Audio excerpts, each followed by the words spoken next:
Hello readers, novels reviews के इस section में हम रिसेंटली पब्लिश्ड कलेक्शन से मार्जन कमाली की 2019 में पब्लिश्ड हिस्टोरिकल फिक्शन, रोमांस और वॉर स्टोरी जॉनरा से the stationery shop of Tehran की रिव्यू करेंगे। मार्जन कमाली की the stationery shop of Tehran को उसके emotional story telling, historical backdrop और कॉम्प्लेक्स कैरेक्टर्स के लिए दुनिया भर से वाइड स्प्रेड अक्लेम मिला है। बात करते हैं इस नावल के स्ट्रेंथ की, तो सबसे पहले इसकी कंपेलिंग लव स्टोरी आती है। अलग अलग प्लेटफॉर्म से रिव्यूअर्स ने रोया और बहमन की लव स्टोरी को बुक में हाईलाइट किया है और बताया है कि 1950s के ईरान में हो रही टर्बुलेंस के बीच इस रोमांस ने उन्हें डीपली इमोशनल और रिलेटेबल फील कराया है। बुक की स्टोरी जेन्युइन प्लॉट से ली गई है, तो कभी हाइपोथेटिकल टर्न्स जैसे लिमिटेशंस इसमें नहीं दिखते। एक तरफ जहां रोमांस और स्ट्रॉन्ग कैरेक्टर्स रीडर्स को स्टोरी से कनेक्ट करते हैं, तो दूसरी ओर यह बुक हिस्टोरिकल, कल्चरल रिचनेस और 1950s में हो रही तेहरान की पॉलिटिकल वोलाटिलिटी को सोर्सफुली सर्व करती है। कमाली ने हिस्टोरिकल इवेंट्स और प्रोटैगनिस्ट्स के पर्सनल स्टोरी को इतने बारीकी से ब्लेंड किया है कि कोई सा भी पार्ट ऑफ ट्रैक नहीं लगता। दुनिया भर के रीडर्स और क्रिटिक्स ने कमाली को ईरानियन कल्चर, ट्रेडिशंस और 1950 के तेहरान के एटमॉस्फेयर को काफ़ी नीटली लिखने की वजह से काफ़ी अप्रिशिएट किया है। The stationery shop of Tehran को रिव्यूअर्स ने इसे लव, लॉस और फेट के थीम के लिए हाईलाइट किया है। पॉलिटिकल और एक्सटर्नल इवेंट्स रीडर्स के पर्सनल लाइव्स को ड्रामेटिकली रेजोनेट करती है। इस नावल की स्टोरी लार्जर हिस्टोरिकल फोर्सेस से पर्सनल लाइव्स को इंटरसेक्ट करती है। कमाली ने ब्रिलियंटली इलस्ट्रेट किया है कि लोगों का उनके डेस्टिनी पर पार्शली कंट्रोल होता है और इससे कोर्स ऑफ रिजल्ट पर काफ़ी असर होता है। कमाली ने रोया की यूएस में लिव्ड लाइफ से इमिग्रेंट एक्सपीरियंस को भी एक्सप्लोर किया है।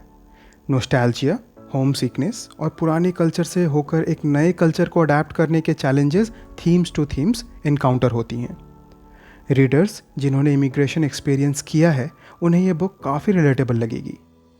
The stationery shop of Tehran lyrical और पोएटिक प्रोज है।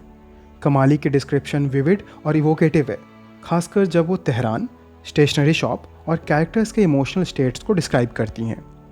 बुक की लैंग्वेज स्टोरी के इमोशनल इम्पैक्ट को बढ़ाती है और नॉवेल में रिफ्लेक्टिव और मेलैंकोलिक टोन ऐड करती है। बात करें क्रिटिक की, तो इस बुक को प्रेडिक्टेबिलिटी, कैरेक्टर डेवलपमेंट और इसके पेस के लिए क्रिटिसाइज़ किया गया है। कुछ रीडर्स को the stationery shop of Tehran की प्लॉट प्रेडिक्टेबल लगती है। फेमिलियर ट्रोप की वजह से दो लवर्स के बीच बन रही दूरी काफ़ी यूजुअल प्लॉट है, जिसमें नयापन नहीं है और स्टोरी ऑब्वियस सर्कमस्टांसेस की वजह से सरप्राइज ऑफर नहीं करती। कैरेक्टर डेवलपमेंट के सब्जेक्ट में रीडर्स का मानना है कि रोया एक वेल ड्रॉन प्रोटैगनिस्ट है, लेकिन बहमन के कैरेक्टर को सही तरीके से डेवलप नहीं किया गया है। कुछ कैरेक्टर्स जैसे बहमन की मदर को ना सही से डिफाइन किया गया है और ना ही उनके कैरेक्टर का रीज़न बतलाया गया है। नॉवेल का मिड सेक्शन रिलेटिवली स्लो है।